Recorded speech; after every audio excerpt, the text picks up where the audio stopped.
Oh dear, we sometimes make technical mistakes, but it's not a bad idea to leave my guest book and a comment there.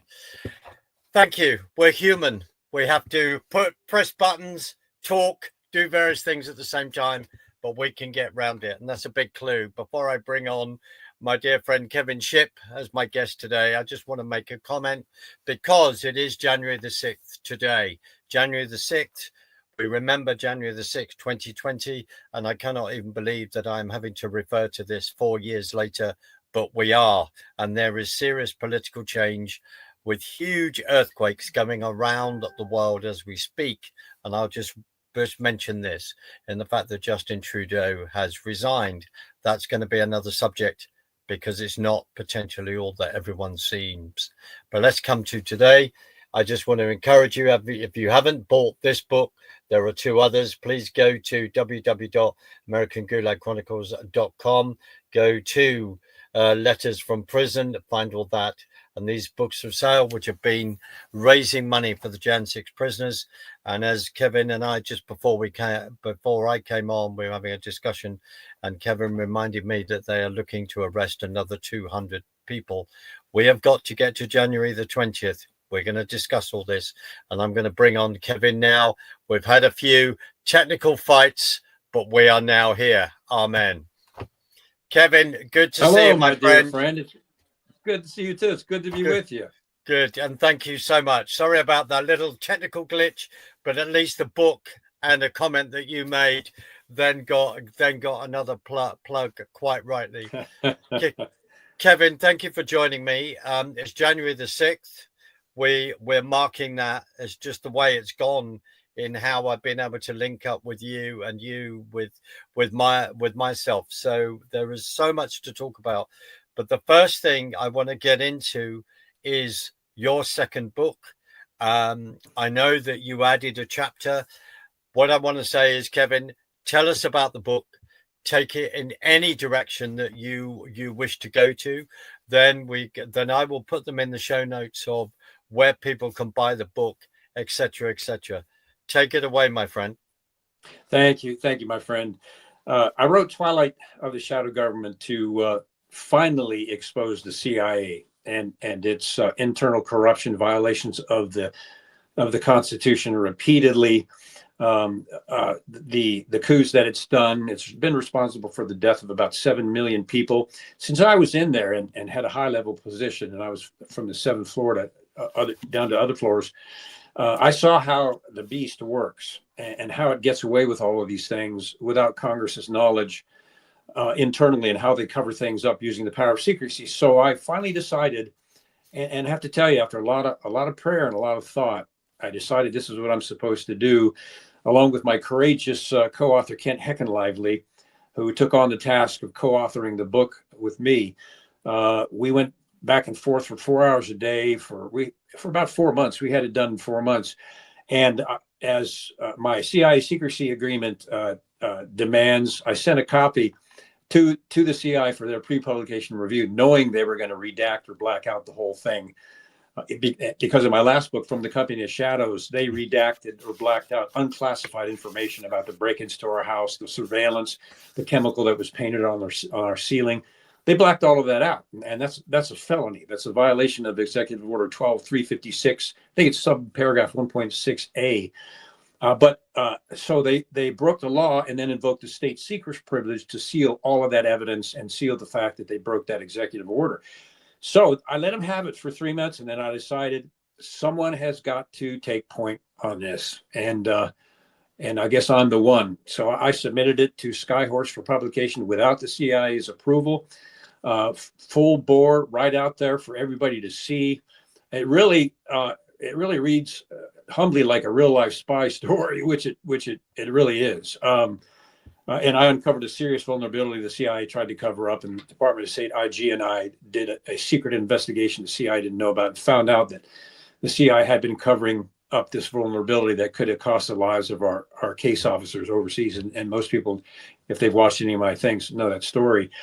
So From the Company of Shadows opens the CIA wide up for everybody to see. And I received my first threat from the CIA, and I put a nice little ribbon around it, and I'll probably probably put that on a cake. No, but seriously, I violated my secrecy agreement intentionally because I knew the CIA would not let this information out. What they will do, we can almost count on it, is take the royalties, all my royalties from the book. So what we've done is my wife, bless her heart, has set up a GoFundMe page to try to make up for that, because I probably won't make a dime off this book, but that's not why I wrote it. And when people read it, they'll understand why I did write it rather. It's time for the CIA to be reformed, for it to be broken apart.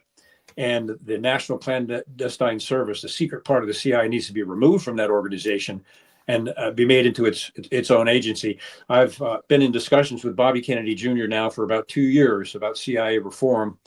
And it's been indicated that I may be playing a role in recommendations about that reform. So the Lord is really blessing this. It's come at great cost, as you and I talked about. But so does every great movement that we get involved in, including yourself and everybody that does these patriotic programs.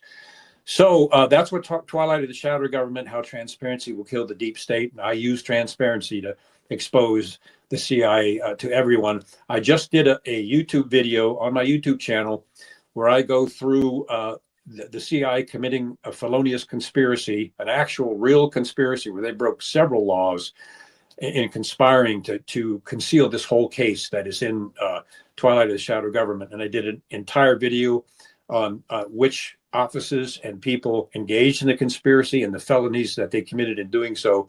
And I just put that out there for the record for the world to see. So here we go. The last sentence in the last chapter before we address the Trump assassination attempt is, let the avalanche begin. And if you look behind me, there's a picture of an avalanche that I keep there during my interviews. And that the ultimate reform of the CIA and the elimination of its power of secrecy is an avalanche of public demand for the CIA to be broken apart, restructured, the covert operational authority rescinded from the CIA and moved to another, probably new agency with tight oversight. But the real reform is the avalanche of public support of all of us, like you're doing, coming out and demanding that the CIA be reformed and pushing our congressmen and senators, because many of them are in the CIA's pocket. There's no question about that. One in particular, I know for sure. So we have to demand our congressmen and senators, you reform the CIA and break it up and get rid of its unconstitutional power of secrecy, or we are going to vote you out of office. And make that public, make that an avalanche, call them on the phone, call them again, and call them again, and call them again. Because some of them are in the pocket of the CIA.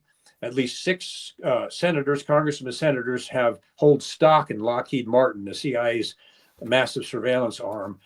So they're bought and paid for. And if they don't get with the Constitution and what we the people want, we need to fire them. We need to vote them out. And that's my message at the end of the book. Let's all band together, put extreme pressure on our congressmen and senators to reform the CIA. And those that don't, and it will be obvious who's in the CIA's pocket, we will vote them out of office. Well, there's a number of things I would like to say. One is, well, hallelujah. 2, if the CIA come back at you in regard to royalties, then I just encourage everyone, if you buy the copy of the book, then please donate the amount of that book to, and we'll work out the details to get those to Kevin's dear wife and others. But we also, I want to say, is please keep Kevin and what's going on in your prayers. We are in the biggest spiritual battle of our lifetime. I don't think that's hyperbole, but right. It is. And I, just for the record, Kevin and I we have physically met. We met in March 2020. One of the delights of being able to do this is that especially if I've got guests from America, most of them I've met personally. I'm not saying that to show up. What I'm saying is that we've got to go to the sources and get the information. Kevin, right. When we look back at the establishment of the CIA, Can you remember Truman's comments? Can you remember Truman's concerns once that was formed? Can you give us any a few pointers of how it was formed, why, and the comment that Truman then made? Are you able to do that? Yes, certainly. Truman's idea was to have an intelligence organization centralized that could gather all intelligence and provide it to the president and policymakers, which is a good thing. And we're still calling for an organization like that abides by the Constitution. However, in the National Security Act of 1947, that gave the CIA unbridled power to do covert operations. And then they passed the National Security Council Directive 10-2 in 1948, saying that the CIA could engage in any covert operations, assassinations, propaganda, financial crimes, coups, all of it, with impunity, as long as they held the doctrine of plausible deniability, which means the U.S. government could deny any involvement. The CIA could do anything it wanted, which, as we all know, it has, including now surveilling of U.S. citizens. And of course, when I blew the whistle, I did a humorous video lately on the benefits of a CIA whistleblower, but your mail is open before you get it, and you're always followed. And if you get lost, there's someone behind you can ask directions for. All of that it's funny, and I did that for some humor, but it's true. They have certainly been on me for several years now. But I want everybody to remember that, by the grace of God, I'm an example of you are safe when you are public, and you are safe when you are going against this monster publicly and in a unified fashion. That's why I'm still here, because I went public with everything. The only power the CIA has is its power of secrecy, and once that is broken, we have defanged the monster, the beginning of that. So I am blessed and humbled to do this. And to be a part of programs like yours and others, as we watch what I've been praying for decades, the CIA to be dismantled, as we actually watch that happen. That being said, you and I both know we'd had just today technical difficulties cutting off the internet. They cut me off your StreamYard 4 times.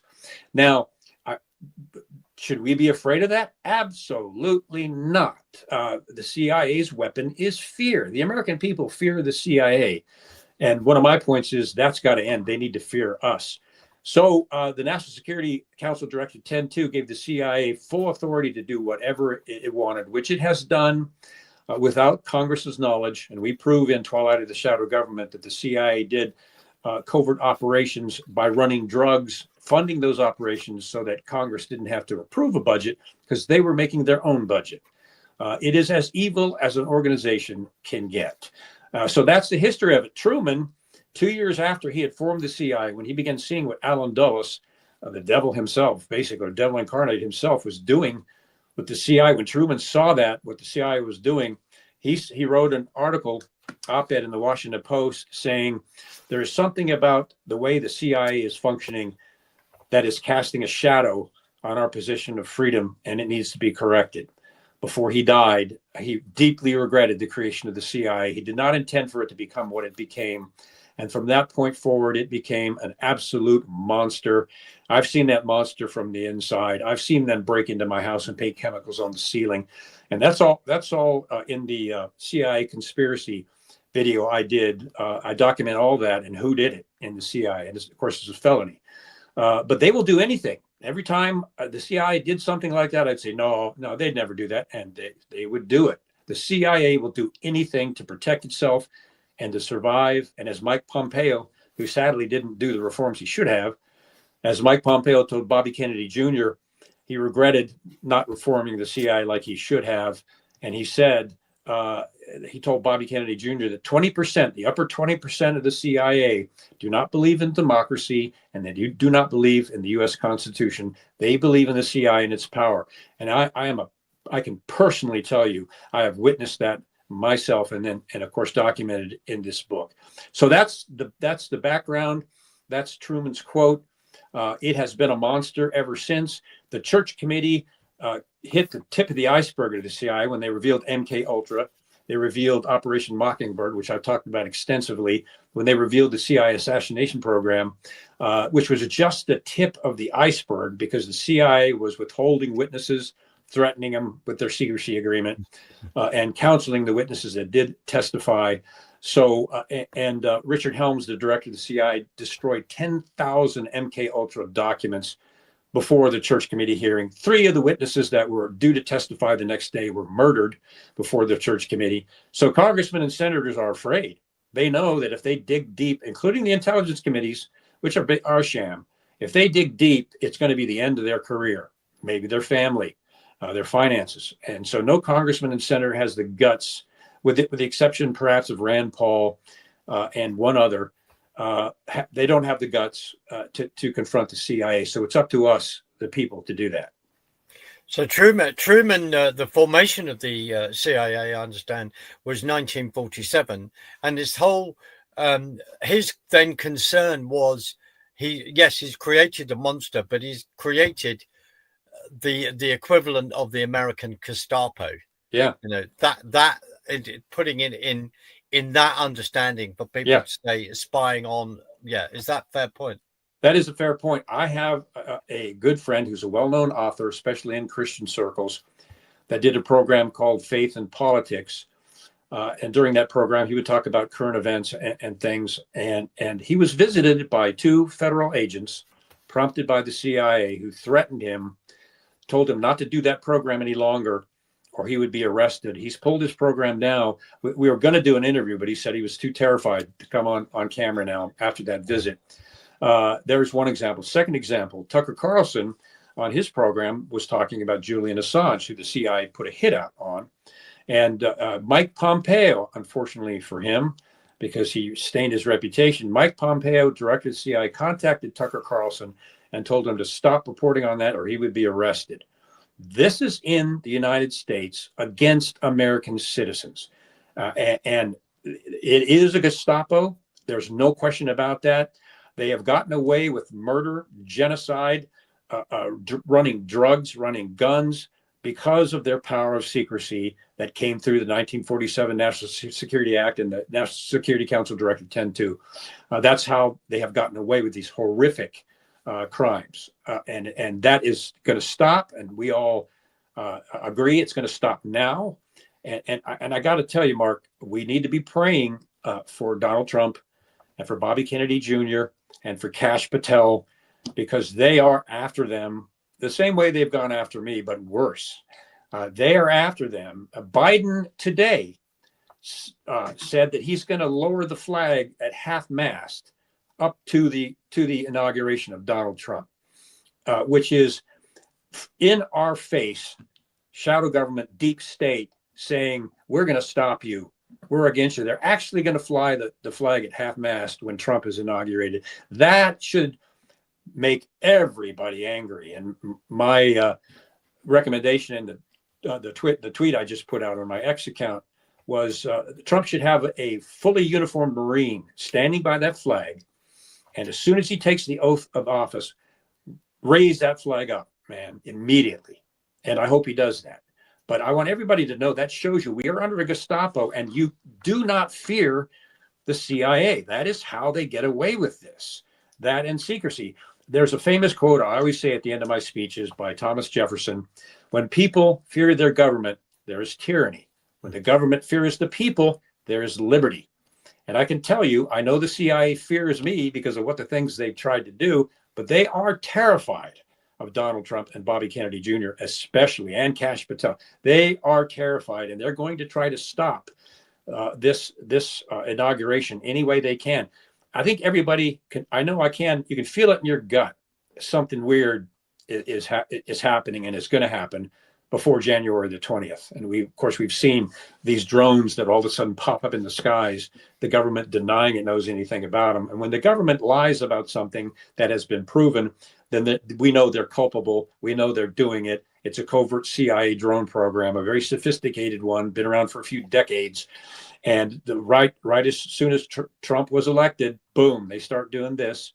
And we will probably see more of these strange things that they're going to try to do to stop January the 20th. We all need to pray and pray and pray dearly and hard for this government, because when it gets in, like I've said on several interviews, pinch me. I think I'm dreaming. I have been praying and fighting for this for 2 decades. And when Trump gets in office, and if they do what they intend to do, and I know, having discussions with Bobby Kennedy Jr., they will do it. It will be the most remarkable event in American history when they open up and gut these organizations and bring them back under the Constitution. I'm with you, my dear friend, on that. I'm with you. I also, within my own viewpoint, I believe that we're in the last days. If the Lord is going to give us some time, then hallelujah. And there are a number of things that we all need to do. But I am totally with you on that. They are ready to launch an attack like no other. But without going, I don't want to go down a rabbit hole on this, but you're fully aware of some of the things that are going on this side of the pond. And I'll just make a comment. Yeah. Our person who calls himself the Prime Minister, I'd call him the tyrannical incumbent, which is Keir Starmer, became a member of the Trilateral Commission round about the 17th, 18th, 2017-18. And then, according to the Trilateral Commission's website, then went into public. He then was in public office, of course, but he had left around about 2022. There's a picture of him, I will forward to you, of him standing in the middle of Mike Pompeo and I think the then American ambassador to the UK. I will check this out. I will get this pictures and some articles to you. I'm not just saying that for effect. What Kevin is talking about is this spider's web of utter tyranny that reaches all over the world. And someone explained today, Katie Hopkins, just gonna give her credit to this, is this whole thing of how you in America, because of the Constitution and how you view justice, right? We are having a major free speech war over here, and I know that's on your side of the pond. But in many ways, I think we over here have been so deceitful for many, many years. To some, this may sound a very simple thing to say because of the MI5, MI6.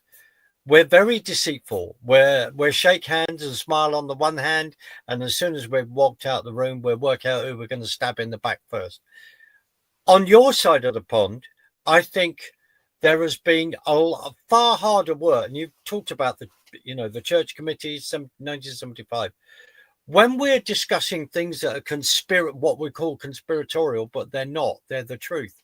I think there is a massive train coming down the track, and you've already said this, on your side of the pond. People will not be able to deny it, and that is what's going to be difficult for some people. How do you think the American people are going to cope with the truth that we're praying is going to be revealed? It's going to be bad. It's going to be terrible. There's probably going to be more unrest in the streets, and I have to agree with you. I think at the very least we're under the shadow of the coming tribulation, because so many signs are there now that Jesus talked about when he talked about the end of the age and of the world. And people need to read Matthew 24 and other chapters like that in the Old Testament prophets. I urge you to do that. I've studied those tens of probably 100 times at least over the years. Read those, because it's like a roadmap of what's going on now, from the earthquakes to the poverty to the pandemic, the pestilence that he talked about. It's all happening right now. So people need to prepare themselves, and I mean prepare yourself in America. At the very least, prepare yourself and disconnect yourself from the system somehow. All my listeners know, because I make everything public, I have built here an off-the-grid farm, which is not connected to the grid or anything. It's all self-powered. We have a chicken coop. We grow our own vegetables in the gardens. We're not connected to anything, and we're hidden way back in there. Now, and most of our equipment is on 1 acre. We have 8, but if you can get an acre of ground and put a well on it, I would encourage you to do that, because it's going to be bad in America, not just in terms of what these power players are going to try to do to survive, but the fact that they've drove us into now $36 trillion of national debt, which is going to cause a collapse. You can't stop it. It's a train you cannot stop. So people prepare for that. Prepare for what the resistance against the Trump administration. Prepare for an economic crisis, which will come in the United States. And as I mentioned, the main point: get yourself out of the system and understand privacy is dead in America, and freedom, in terms of our government, is dead in America. So understand that we still have our Constitution, which is our God-given government, which we're supposed to obey. The Apostle Peter and Paul both said that we're supposed to serve and obey. That's our constitutional government, and we need to stand with that, stand by that at all costs. It's very when you just said that last few sentences, I immediately where I went to write 36 trillion, and you said it, because this is a major concern. I think what you've just said in regard to advice is brilliant. I just want to quickly go back when you were talking about the drones. You mentioned Lockheed. There's Lockheed Skunk Works. I sometimes think, right, I'm not being clever here. There are people that we know that talk about these subjects that are greater than me. Their technology, and I'm not asking you to answer this question, is far more advanced than people would even imagine. Is that a fair comment? That is absolutely correct. And what people are seeing, going back with Area 51, and they have other sites now, is extremely advanced technology that our government has developed in terms of these unidentified objects and things. And these are not aliens. And I know for a fact that the government has produced these things. And I also want to add too that the shadow government, and the CIA I call the shadow government, and the NSA, the parts that run our government behind the Constitution, without the Constitution. The shadow government has this covert program that it is, as always, kept from the American people, but they want the alien story to be out there. They want people to think these things are aliens. I am convinced they have anti-gravity technology from Lockheed Skunk Works. And I think Skunk Works is an appropriate name because what they do stinks. But they have that technology. Most of it is not UFOs. It is us. And the recent spate of UFO sightings in Maryland, Virginia, New Jersey.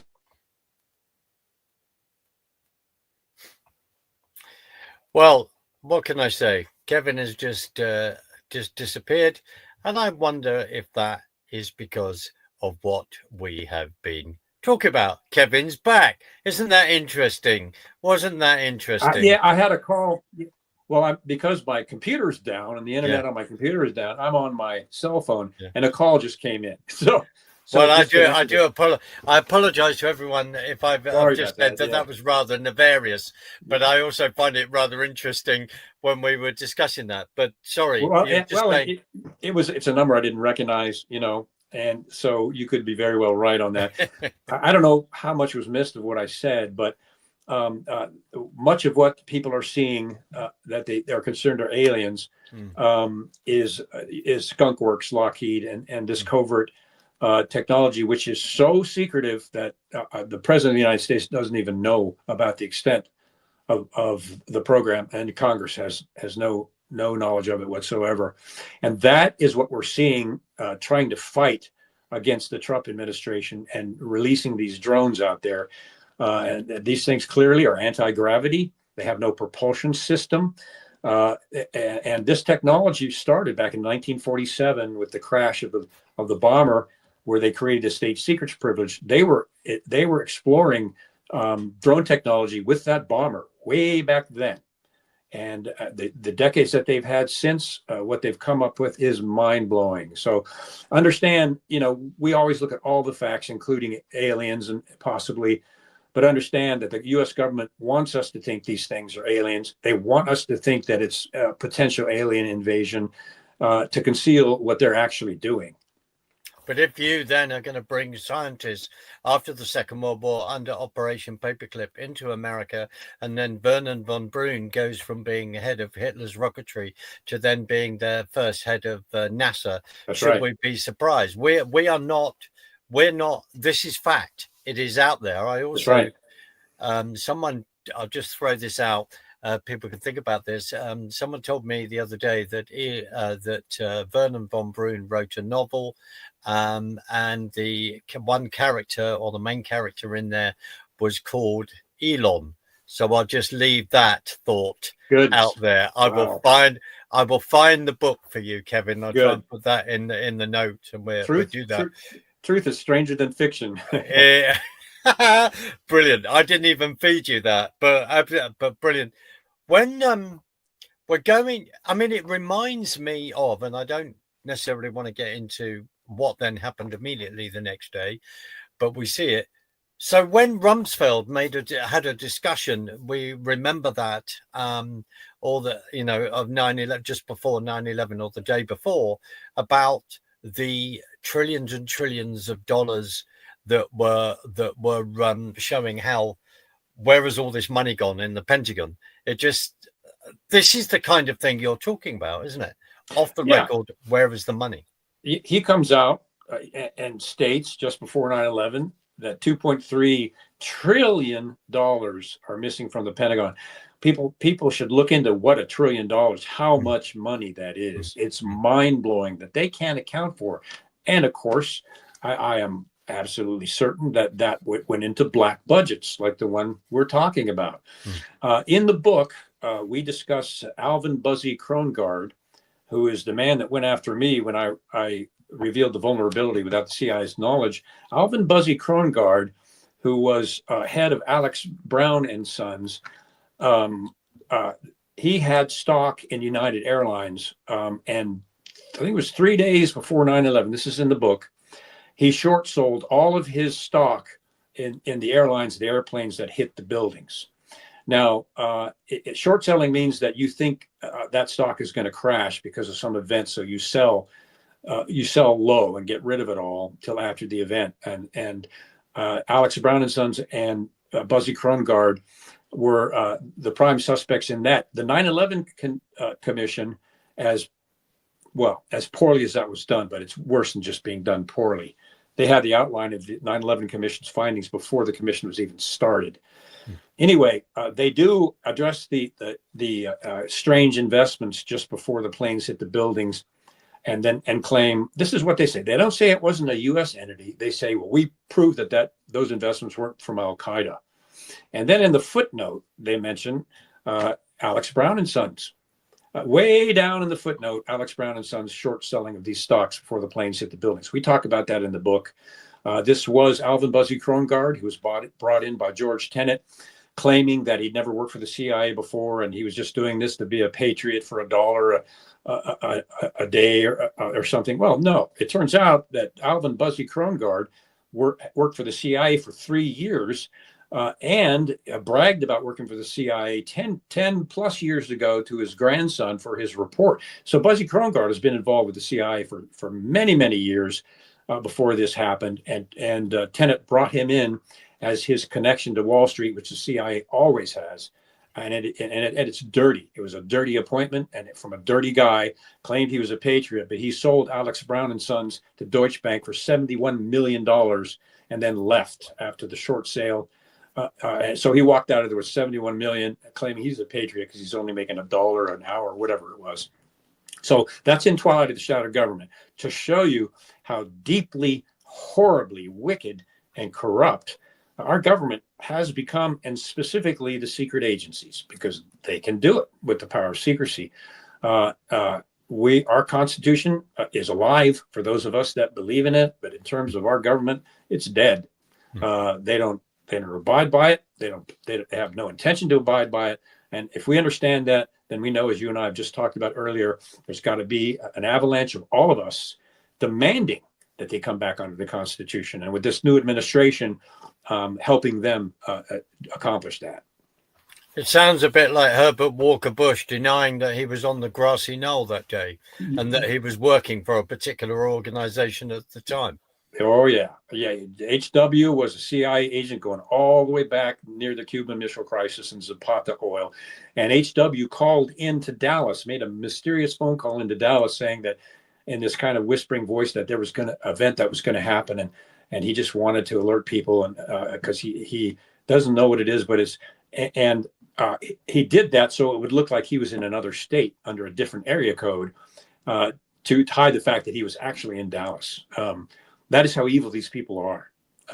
Obviously, they're anti-Christ, meaning they think the Bible is a myth. They think it's a joke.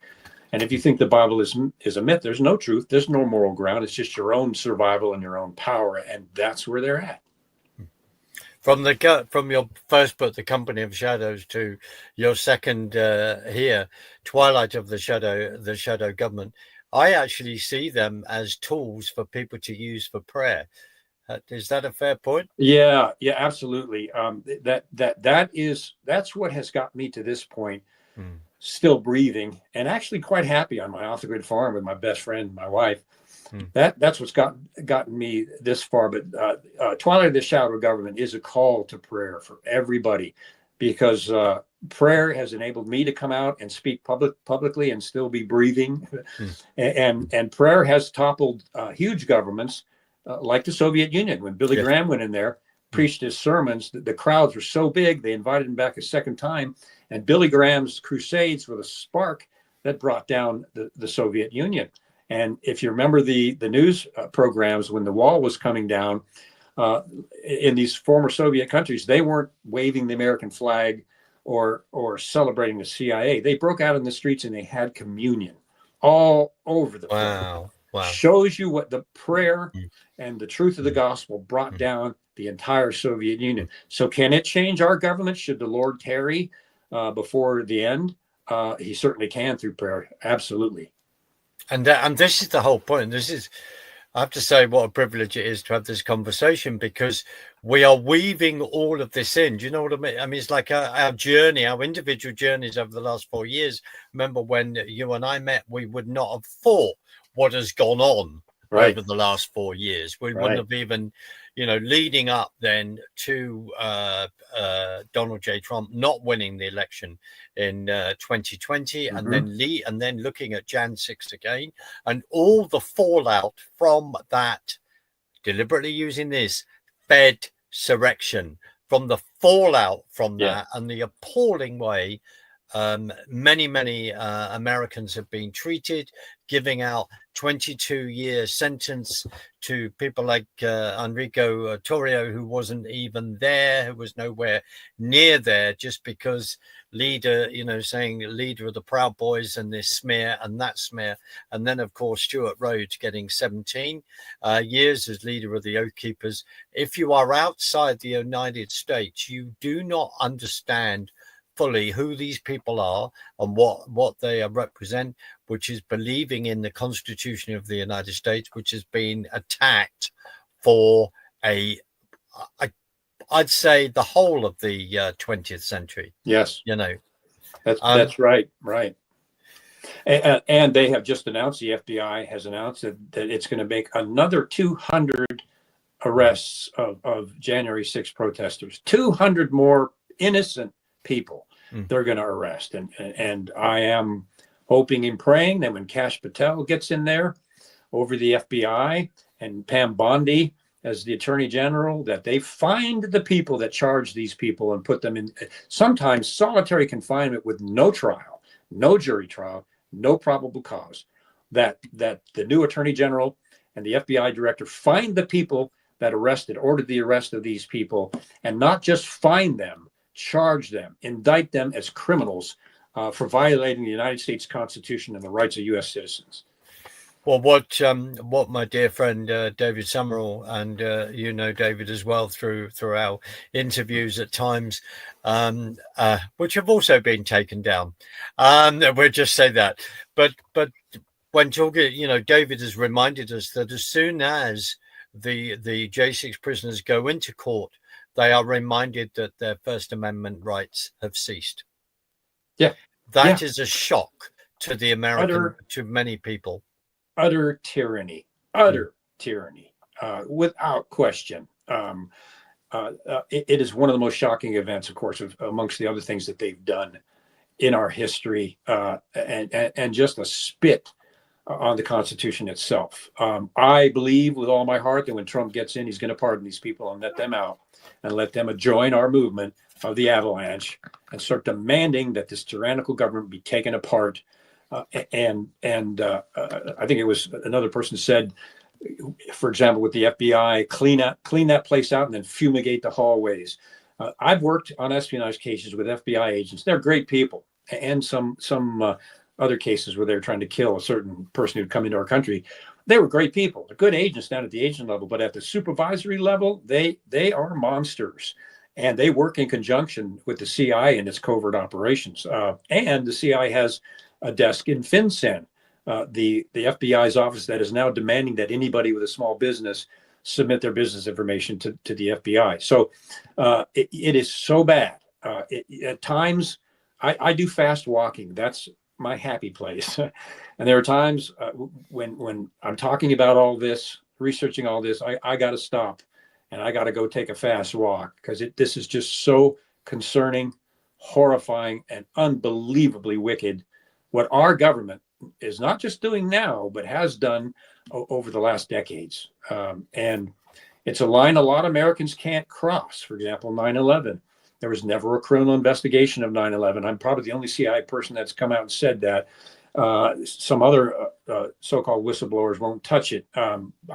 They have their own thing going. And there are some people that like to make money off being a former CIA person, but I am not one of those. There was never a criminal investigation of 9/11, and I was a criminal investigator. I was also an internal espionage and security investigator in the CIA.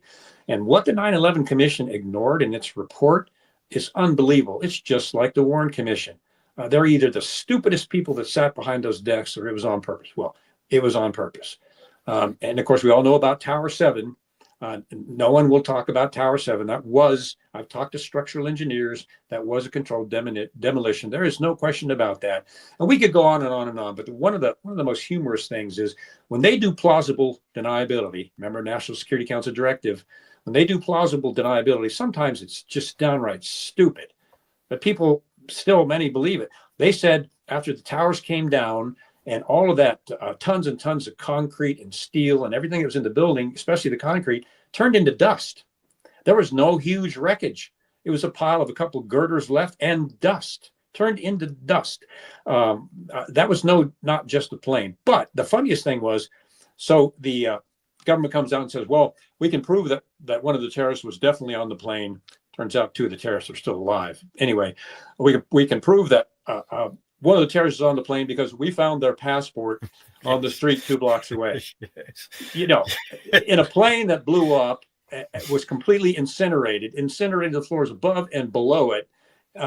And they found a paper passport. That is so stupid. But they do these things, and they keep saying them until people who aren't thinking, they buy it. But if we look at the shots and we see the building collapse and all of this, and knowing how packed New York is, that part of the world is, and as you said, then a passport appears. I mean, come on. Yeah. It's horrifying. And I'm not just saying that glibly. I want to ask you this question, Kevin. So the formation of the CIA happens, what was the first country that they overthrew? Because something in 1954 in Iran, I think, what was the first sort of thing they got into like that?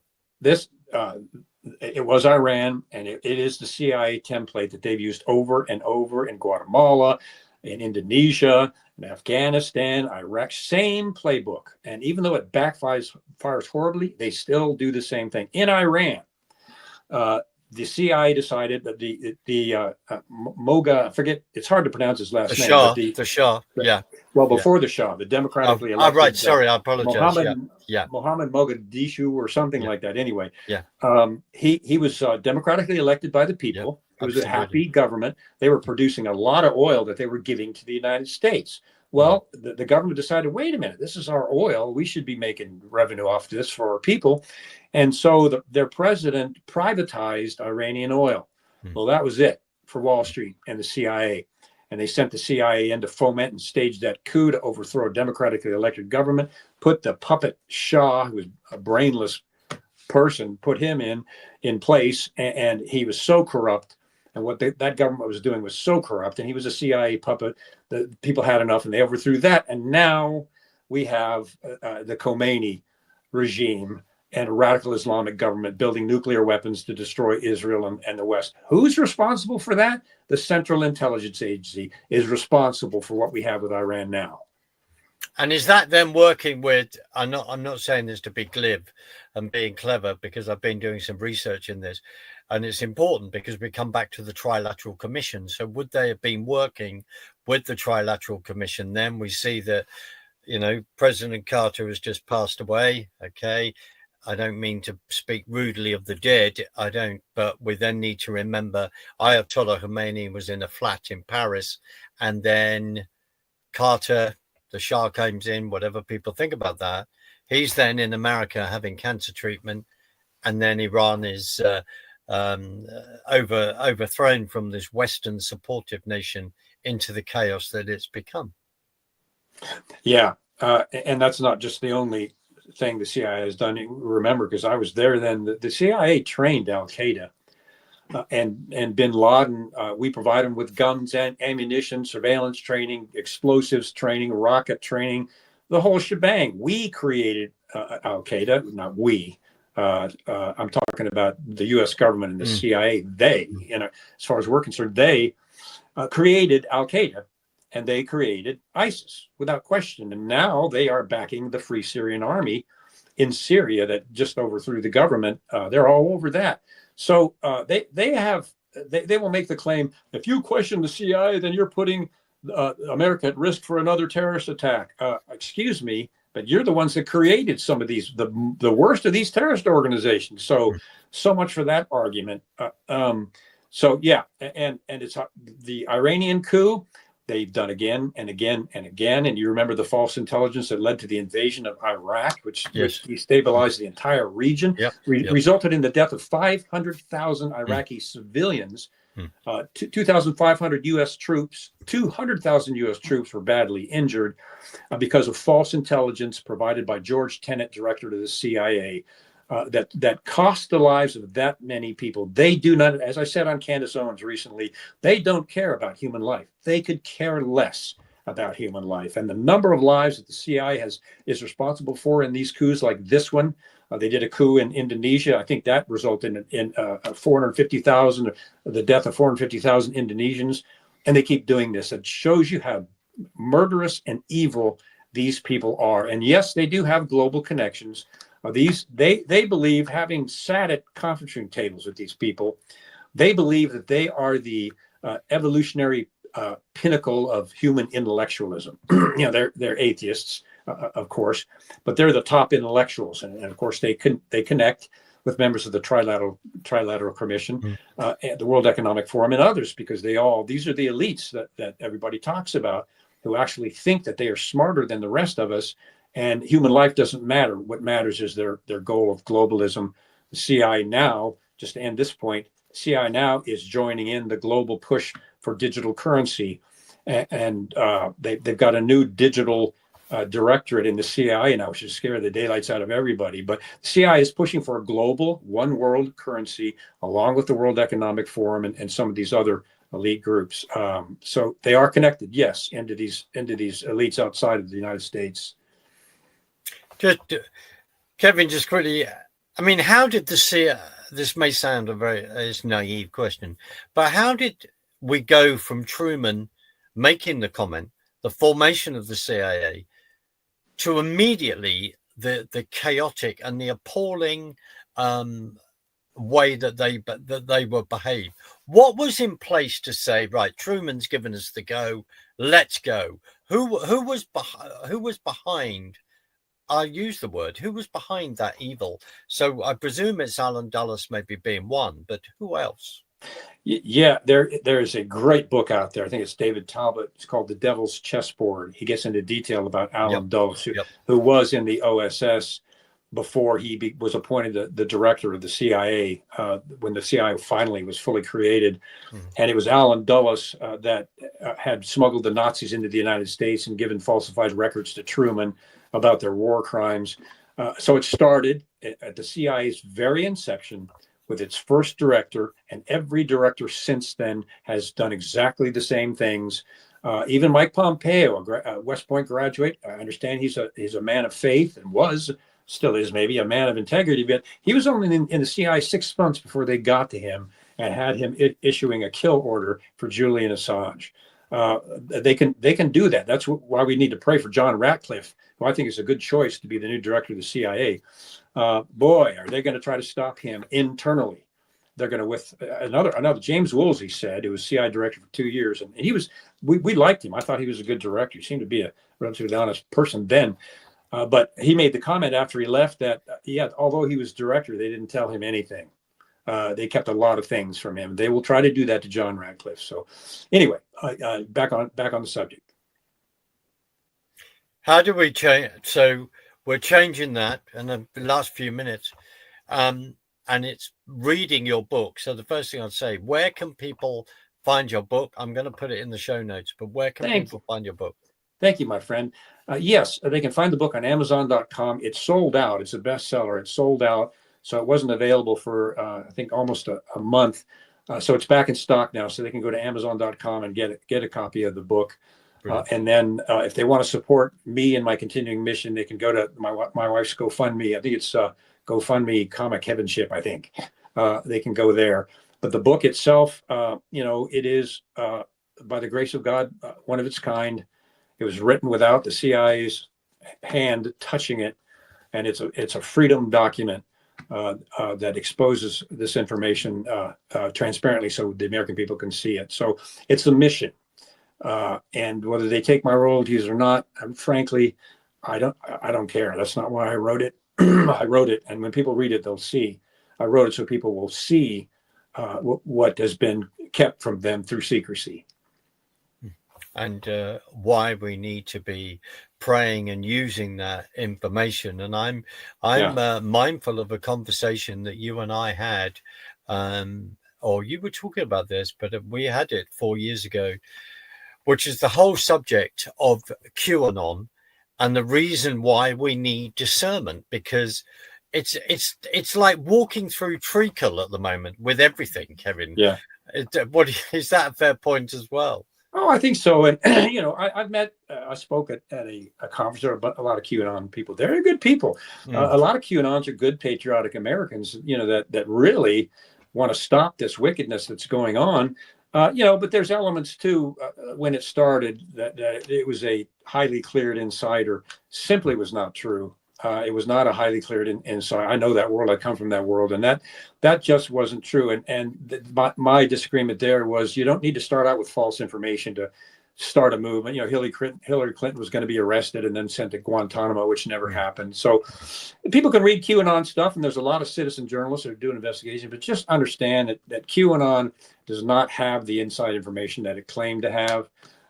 But in terms of them opposing the wickedness in government, go for it. But just people have discernment, with what you read there. No, well, Kevin, thank you for saying that. One of my big concerns over here is complacency. I've said this lovingly to dear friends in America over the last since the presidential election, and even before that with some interviews. But I'm concerned about complacency. I'm concerned that people would just sit back. What are your thoughts? Complacency is killing us. Complacency is killing freedom. as well as fearing the government. But, people are trying to survive, feed their families, get their health insurance and all of that. And I've talked to so many people that don't want to lose those things by standing up against this kind of tyranny. Well, complacency has brought us to where we are now, where we've lost our privacy. We've lost our constitutional freedoms and the freedom of speech. That's what complacency does. It's deadly. So people, don't be complacent. Whatever your role is, find a role that you think you can fit into and be a part of this. Doesn't mean you have to step out like Mark and I are and be the tip of the spear, but you can vote at your local, state, and federal elections, and you can do things to help support, bring down this tyranny. But you have to do something. Complacency will kill and is killing our freedoms. I have to say to you that to be included with you and others in saying at the tip of the spear is quite an honor. Well, it's an honor you deserve. And thank you. Quite an honor, to be honest. It makes me quite emotional because it is a cost. This is a cost. This isn't easy. This isn't a game. And I think we're in the last minute now, Kevin. Yeah. And I just want to give you the floor to say, is there anything else that you want to say? I'm encouraging people to go out and buy your book. Thank you. That it's good that stocks are coming back, but if there's anything else that, as we're leading up to the inauguration of Donald J. Trump, for a start, we've seen the appalling attack in New Orleans. We do not want to see anything else, but you've alluded to, we don't know. We know these people, these evil ones are planning a number of things. But is there anything that you want to say? First of all, I want to say you're my dear friend, and you're one of the heroes coming out and talking about these kinds of things. That's what's going to do it. So I deeply appreciate you for that. And people just understand that these are forces in high places, and ultimately these are principalities and powers in high places spiritually. And we are going to see some bizarre things happening leading up to January 20th and after. Just understand where they're coming from. Just understand that we have a covert government that will do anything to survive. Understand that. So when you watch the news and you hear what's happening, you know where it's coming from. Thank you, Kevin. Absolutely, because it's fear that we have to overcome. Thank you for your very kind words. I genuinely don't think I'm worthy of those. There are, this is a movement. We all have to need to keep encouraging each other. Yeah. I won't go into it, but there is a privilege when you're able to bring people up on the other side of the pond and pray for them. And I would just ask people to do that, to keep in contact, to keep reaching out to all of us. This is not a game. And I'm going to end quickly with this, and I know Kevin will be in full agreement. If you do not know Jesus as your Lord and Savior, and I apologize to you that I didn't say this at the beginning of this, that you've had to listen to get to the most important crunch point, which is this. If you do not know Jesus as your Lord and Savior, then please go and sort that out. Yes. Fine. If you've got another sincere Christian friend around you to work that through, then go and find out. If there's a local church pastor you trust, go and do that. You could also get in contact with Kevin or myself via Twitter or anyone else, or email to do that. Kevin, I'm going to end it. I'm going to play us out. I'll say goodbye to you officially on the other side. We've finally managed to get together. Thank you so much for doing this off your phone. We've had all the digital challenges. And please, people, just thank you for joining us. But just remember, we are in the biggest spiritual battle of our lifetime. Ephesians 6 makes it very clear. We're not fighting flesh and blood, but principalities and powers. Kevin, I'm going to end us. But I just want to say thank you so much, my friend. Thank you, my friend.